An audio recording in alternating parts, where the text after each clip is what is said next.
আসলে দীর্ঘ 9 মাস যুদ্ধ করা যে দেশটাকে আমরা পেয়েছি, সেই দেশটা আমরা বিদেশে এসে কিন্তু লালন করি না। বিশেষ করে আমরা যারা বাংলাদেশে জন্মগ্রহণ করেছি, বড় হয়েছি, কখনোই আমরা বাংলাদেশকে ভুলব না। আজকে আমরা যারা এখানে আছি, আমরা যদি আমাদের কাজগুলোকে, আমাদের যে যোদ্ধারা যারা দেশের জন্য প্রাণ দিয়ে গেছেন, আমরা যদি তাদের কাজগুলোকে আমরা বিদেশে এসে করতে পারি, তাহলে তাদের আত্মার শান্তি পাবে।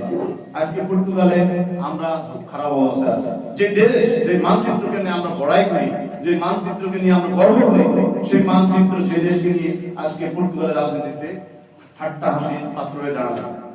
আমি অনুরোধ করবো আমাদের প্রিয় ভাইদেরকে, আমরা যে মতাদর্শের হই না কেন, আমরা কিন্তু একটাই লালন করি, প্রিয় বাংলাদেশ আমাদের বুকে।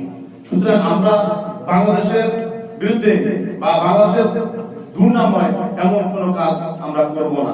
আমরা আমাদের কর্মকাণ্ডের মাধ্যমে আমরা দেশকে বুঝিয়ে দেব, দেশের মানুষকে বুঝিয়ে দেব, দেশের রাজনীতিকে বুঝিয়ে দেব যে না, বাংলাদেশ একটা জাতি যারা সবখানে সবার সাথে মিলেমিশে সম্মানের সাথে বাঁচতে পারে।